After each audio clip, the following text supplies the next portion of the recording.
আমন্ত্রণ জানাচ্ছি আন্তর্জাতিক সংবাদে। শুরুতে সংবাদ শিরোনাম। ইসরায়েলের সামরিক স্থাপনায় অত্যাধুনিক ক্ষেপণাস্ত্র হামলা করল হিজবুল্লাহ। ইরানের সর্বোচ্চ নেতা, ইরানিরাই নির্বাচন করবেন, পররাষ্ট্রমন্ত্রী। ইসরায়েলি হামলায় লেবাননে ৮৩ শিশুসহ নিহত ৪০০। ইরানে মার্কিন আগ্রাসনের বিরুদ্ধে অবস্থান নিল ইউরোপের আরেক দেশ। লেবাননে হামলা করতে গিয়ে ইসরায়েলি সৈন্য নিহত।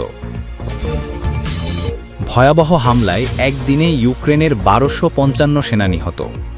এতক্ষণ শুনছিলেন সংবাদ শিরোনাম, এবারে বিস্তারিত সংবাদ। তবে তার আগে অনুরোধ থাকবে, ভিডিওটিতে একটি লাইক দিয়ে কমেন্ট করে জানিয়ে দিন কোন জেলা বা দেশ থেকে ভিডিওটি দেখছেন ও শুনছেন। ইসরায়েলের সামরিক স্থাপনায় অত্যাধুনিক ক্ষেপণাস্ত্র হামলা করল হিজবুল্লাহ। গণহত্যাকারী ইসরায়েলের আগ্রাসনের জবাবে দফায় দফায় হামলা চালিয়ে যাচ্ছে লেবাননের ইসলামী প্রতিরোধ যোদ্ধা গোষ্ঠী হিজবুল্লাহ। এই বাহিনী জানায়, তারা আজ রোববার ৮ মার্চ ইসরায়েলি সামরিক স্থাপনা ও উত্তর দিকের শহরগুলোতে বেশ কয়েকটি হামলা চালিয়েছে। গোষ্ঠীটির দেয়া বিবৃতি অনুসারে হামলার মূল টার্গেটগুলো হল হাইফা নৌঘাঁটি, মিসগাভ ও নাহারিয়া। হিজবুল্লাহ দাবি করেছে, তাদের যোদ্ধারা ইসরায়েলের হাইফা নৌঘাঁটি লক্ষ্য করে অত্যাধুনিক ক্ষেপণাস্ত্র নিক্ষেপ করেছে। গতকাল শনিবারও তারা একই লক্ষ্যবস্তুতে হামলার দাবি করেছিল। আরেক টার্গেট মিসগাভ ঘাঁটি। উত্তর ইসরায়েলের মিসগাভ ঘাঁটিতে রকেট হামলা চালিয়েছে গোষ্ঠীটি। তারা এই ঘাঁটিকে একটি লজিস্টিক সুবিধা কেন্দ্র হিসেবে বর্ণনা করেছে। বৈরুতের দক্ষিণ শহরতলি সহ লেবাননের ডজনখানেক শহর ও নগরে ইসরায়েলি হামলার জবাবে এ হামলা চালানো হয়েছে বলে তারা জানিয়েছে। নাহারিয়া হিজবুল্লাহর অন্যতম লক্ষ্যবস্তু। উত্তর ইসরায়েলের নাহারিয়া শহরে ২টি ড্রোন হামলা চালিয়েছে। তারা এই হামলাকে শহরটির জন্য পূর্বে দেয়া সতর্কবার্তার অংশ হিসেবে উল্লেখ করেছে। এদিকে লেবাননে হামলা করতে গিয়ে ২ ইসরায়েলি সেনা সদস্য নিহত হয়েছে বলে নিজেরাই স্বীকার করেছে। সূত্র আল জাজিরা। ইরানের সর্বোচ্চ নেতা ইরানিরাই নির্বাচন করবেন, পররাষ্ট্রমন্ত্রী। ইরানের পররাষ্ট্রমন্ত্রী আব্বাস আরাকচি বলেছেন, দেশটির অ্যাসেম্বলি অফ এক্সপার্টস শিগগিরই নতুন সর্বোচ্চ নেতা নির্বাচন করবেন। এই বোর্ডের সিদ্ধান্তেই ইরানের কাণ্ডারি নির্ধারিত হবে। তিনি জোর দিয়ে বলেন, এটি ইরানি জনগণের একটি অভ্যন্তরীণ বিষয়, এতে বিদেশি হস্তক্ষেপ গ্রহণযোগ্য নয়। এনবিসিকে দেওয়া এক সাক্ষাৎকারে আরাকচি বলেন, ইরানের রাজনৈতিক প্রতিষ্ঠানগুলো স্বাভাবিকভাবে তাদের কাজ চালিয়ে যাচ্ছে। তিনি বলেন, অ্যাসেম্বলি অফ এক্সপার্টসের মাধ্যমে দ্রুতই একজন নতুন সর্বোচ্চ নেতা নির্বাচিত হতে যাচ্ছেন।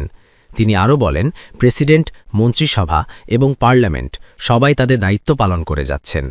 মার্কিন প্রেসিডেন্ট ডোনাল্ড ট্রাম্পের মন্তব্যের কড়া প্রতিবাদ জানিয়ে আরাকচি বলেন, ইরান তার অভ্যন্তরীণ বিষয়ে কোনো বাইরের হস্তক্ষেপের অনুমতি দেবে না। তিনি বলেন, নতুন নেতা নির্বাচন করা ইরানি জনগণের ওপর নির্ভর করে। এটি কেবল ইরানি জনগণের কাজ এবং অন্য কারও এতে মাথা ঘামানোর বিষয় নয়। এর আগে ট্রাম্প বলেছিলেন যে তাকে ছাড়া ইরানের সর্বোচ্চ নেতা নির্বাচন করলে তিনি মেনে নেবেন না এবং এজন্য দেশটিকে কঠিন পরিণতি ভোগ করতে হবে। সূত্র আল জাজিরা। ইসরায়েলি হামলায় লেবাননে ৮৩ শিশুসহ নিহত ৪০০।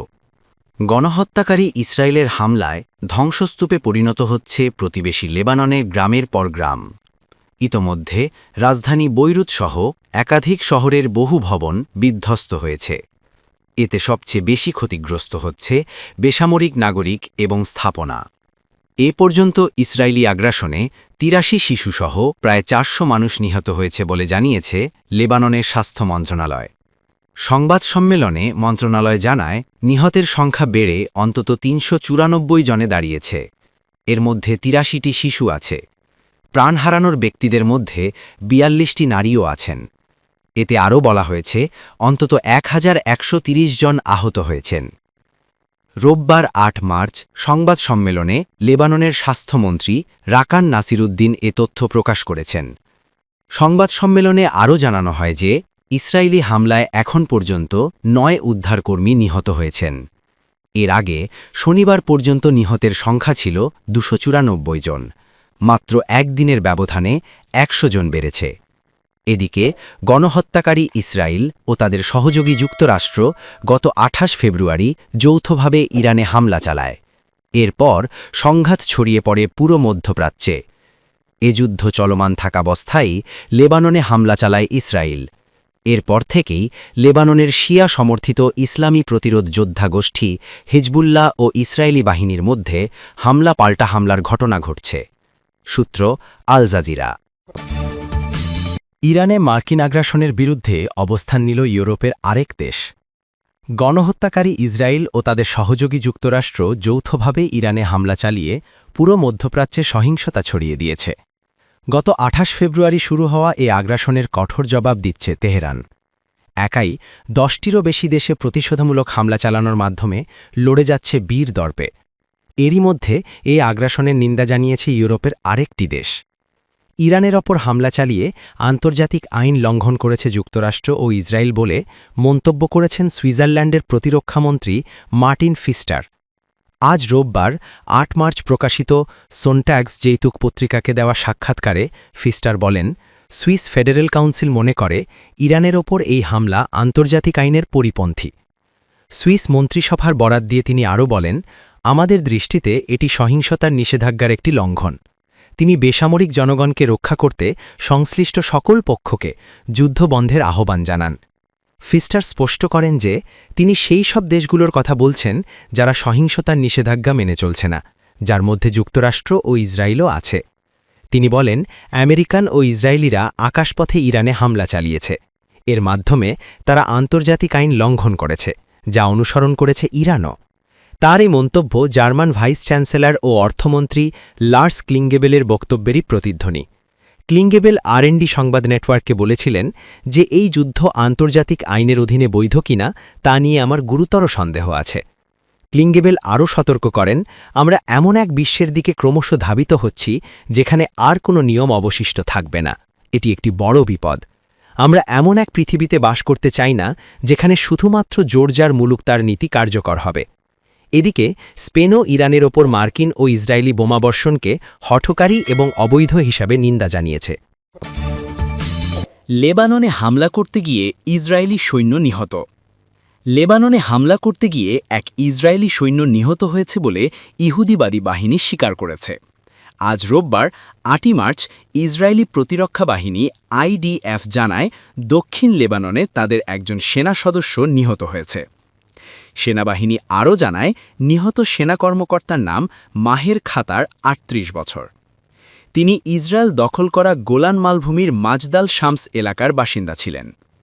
সামরিক বাহিনী আরও জানায় খাতার কমব্যাট ইঞ্জিনিয়ারিং কোরের সদস্য হিসেবে কর্মরত ছিলেন।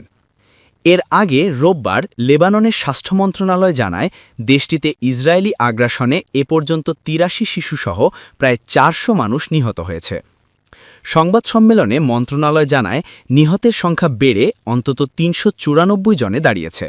এর মধ্যে ৮৩টি শিশু আছে। প্রাণ হারানো ব্যক্তিদের মধ্যে ৪২ নারীও আছেন। এতে আরও বলা হয়েছে অন্তত ১১৩০ জন আহত হয়েছেন। রোববার ৮ মার্চ সংবাদ সম্মেলনে লেবাননের স্বাস্থ্যমন্ত্রী রাকান নাসিরুদ্দিন এ তথ্য প্রকাশ করেছেন। এদিকে গণহত্যাকারী ইসরায়েল ও তাদের সহযোগী যুক্তরাষ্ট্র গত ২৮ ফেব্রুয়ারি যৌথভাবে ইরানে হামলা চালায়। এরপর সংঘাত ছড়িয়ে পড়েছে পুরো মধ্যপ্রাচ্যে। এই যুদ্ধ চলমান থাকাবস্থায় লেবাননে হামলা চালায় ইসরায়েল। এরপর থেকে লেবাননের শিয়া সমর্থিত ইসলামী প্রতিরোধ যোদ্ধা গোষ্ঠী হিজবুল্লাহ ও ইসরায়েলি বাহিনীর মধ্যে হামলা পাল্টা হামলার ঘটনা ঘটছে। সূত্র আল জাজিরা। ভয়াবহ হামলায় একদিনে ইউক্রেনের ১২৫৫ জন সেনা নিহত। রাশিয়া ইউক্রেনের চলমান যুদ্ধে গত ২৪ ঘণ্টায় ১২৫৫ জন ইউক্রেনীয় সেনা নিহত হয়েছেন। রোববার ৮ মার্চ রুশ প্রতিরক্ষা মন্ত্রণালয়ের প্রকাশিত এক বিবৃতিতে এ তথ্য জানানো হয়। মন্ত্রণালয় জানায়, বিভিন্ন ফ্রন্টে রুশ বাহিনীর অভিযানের ফলে ইউক্রেনীয় বাহিনীর উল্লেখযোগ্য ক্ষয়ক্ষতি হয়েছে। এর মধ্যে রাশিয়ার নর্থ ব্যাটল গ্রুপের দায়িত্বাধীন এলাকায় ইউক্রেনের প্রায় ২৩৫ জন সেনা নিহত হয়েছে। একই সময় ওয়েস্ট ব্যাটল গ্রুপের এলাকায় প্রায় ১৮০ জন সেনা ক্ষয়ক্ষতির শিকার হয়েছে। এছাড়া সাউথ ব্যাটল গ্রুপের অভিযানে ১৫০ জনের বেশি এবং সেন্টার ব্যাটল গ্রুপের হামলায় ৩৪৫ জনের বেশি ইউক্রেনীয় সেনা নিহত হয়েছে বলে দাবি করা হয়েছে। রুশ প্রতিরক্ষা মন্ত্রণালয় আরও জানিয়েছে, ইস্ট ব্যাটল গ্রুপের এলাকায় ইউক্রেনের প্রায় 265 জন এবং ডনেপ্রো ব্যাটল গ্রুপের এলাকায় আরও প্রায় 80 জন সেনা হারিয়েছে ইউক্রেন। বিবৃতিতে বলা হয়, গত 24 ঘণ্টায় ইউক্রেনের দূরপাল্লার আক্রমণাত্মক ড্রোন উৎক্ষেপণ কেন্দ্রগুলোর ওপরও হামলা চালিয়েছে রুশ বাহিনী। পাশাপাশি ইউক্রেনীয় সশস্ত্র গোষ্ঠী ও বিদেশি ভাড়াটে যোদ্ধাদের অস্থায়ী অবস্থান লক্ষ্য করে 143টি এলাকায় আঘাত হানা হয়েছে। রুশ প্রতিরক্ষা মন্ত্রণালয়ের দাবি, এসব হামলায় অপারেশনাল ট্যাকটিক্যাল বিমান, আক্রমণাত্মক ড্রোন, ক্ষেপণাস্ত্র বাহিনী এবং আর্টিলারি ইউনিট অংশ নেয়।